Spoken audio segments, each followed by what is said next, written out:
Bonjour tout le monde, c'est Mehdi, ça me fait très plaisir de vous retrouver pour cette nouvelle vidéo. Aujourd'hui, je voudrais vous parler de la colère et je voudrais vous apprendre à mieux la gérer et aussi à mieux gérer celle de l'autre. Ce qu'il faut savoir, c'est que la colère, c'est l'une des 6 émotions de base et qu'il est tout à fait normal de se mettre en colère. En effet, ça peut être très important par exemple lorsqu'on est attaqué pour mobiliser les ressources qui sont importantes pour se confronter et faire face à la situation. Malheureusement, la colère, ça n'a pas que des avantages puisque ça va fortement vous nuire si vous voulez transmettre un message. En effet, l'autre qui va recevoir votre colère va risquer soit de se braquer ou de surenchérir face à votre colère. Et de deux, on raisonne beaucoup moins bien quand on est en colère puisque la preuve, on dit souvent que les mots ont dépassé notre pensée ou qu'on a dit ce qu'on ne voulait pas dire en réalité, puisqu'en fait on est beaucoup plus gouverné à ce moment-là par notre émotion que par notre capacité à raisonner. Selon Paul Ekman, le psychologue et l'inventeur de l'intelligence émotionnelle, lorsqu'on est en colère, on a une moins bonne capacité pour traiter l'information, pour percevoir la réalité et pour traiter de façon intelligente le monde qui nous entoure. Bon, et bien maintenant que je vous ai dit ça, comment faire pour maîtriser notre propre colère et notre propres émotions, me direz-vous? Eh bien la première chose, c'est de laisser l'autre s'exprimer. Écoutez-le même si vous êtes en colère, même si vous êtes énervé. La deuxième chose, et une fois que vous l'avez écouté, l'idée c'est de se mettre à la place de l'autre et d'essayer de comprendre pourquoi il a agi de cette manière. En effet, il est très important de se montrer empathique dans ces moments-là et d'essayer de comprendre pourquoi elle ou lui pourrait avoir raison dans la situation qui vous concerne. C'est ce qu'on appelle l'a priori du doute positif. En faisant cela, vous allez être moins centré sur vous-même, moins centré sur votre ego. Vous allez mieux comprendre la position de l'autre et de fait, vous allez avoir un tout autre point de vue sur la situation. En plus de cela, essayer de comprendre l'autre même lorsqu'on est en colère, ça permet de passer à un mode de raisonnement plus rationnel, plus intellectuel et de laisser de côté le raisonnement émotionnel qui vous envahit lorsque vous êtes en colère.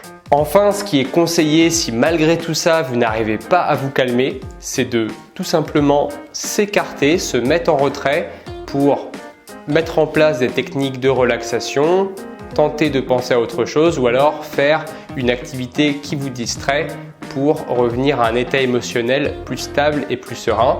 Et une fois que vous êtes calmé, vous pouvez revenir voir l'autre pour pouvoir mieux vous affirmer avec un ton plus calme et plus détendu. Alors maintenant que vous savez comment gérer votre colère, vous allez pouvoir essayer de comprendre comment désarmer la colère de l'autre. La première des choses à savoir, c'est de ne pas s'énerver à son tour. En effet, si l'autre est en colère et que vous vous énervez vous aussi, vous allez rentrer dans ce qu'on appelle une escalade symétrique, c'est-à-dire que l'un et l'autre, vous allez de plus en plus vous énerver jusqu'à atteindre le point de rupture. C'est pourquoi vous devez absolument rester en position basse, donc savoir gérer votre propre colère pour que l'autre puisse vous rejoindre dans la même énergie que vous. Mais attention, rester calme et en position basse, ça ne veut pas dire ignorer ce que vous dit l'autre. En effet, vous devez avoir des mots apaisants, montrer à l'autre que vous le comprenez et votre langage doit être cohérent avec votre langage non verbal, c'est-à-dire vos gestes et votre posture par exemple, mais aussi avec votre langage paraverbal, c'est-à-dire votre intonation de voix. Enfin, si la personne reste en colère malgré le fait que vous restiez calme et que vous montrez à l'autre que vous le comprenez, 3 solutions s'offrent à vous. La première consiste à révéler à l'autre ce que vous ressentez en ce moment. Quand une personne est en colère, il est très fréquent que l'autre ressente de la peur.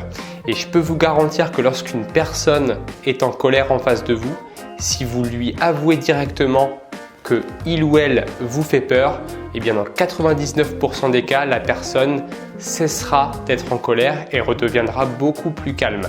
Sauf si vous tombez face à un psychopathe, où là il vaut mieux ne pas lui dire que vous avez peur, mais plutôt vous enfuir en courant. La deuxième, beaucoup plus connue, consiste simplement à se mettre en retrait et dire à l'autre que vous reviendrez quand il sera calmé.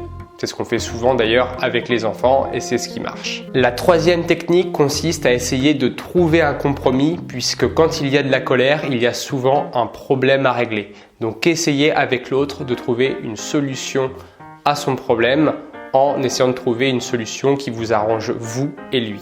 Voilà, cette vidéo est terminée. Comme d'habitude, j'espère que vous aurez appris des choses et que vous serez mieux capable de contrôler votre propre colère et désarmer celle de l'autre. Si vous avez aimé, je vous invite bien sûr à liker, commenter si vous avez des questions, partager et vous abonner pour me soutenir. D'ici la prochaine vidéo, je vous dis portez-vous bien et à très bientôt. Salut!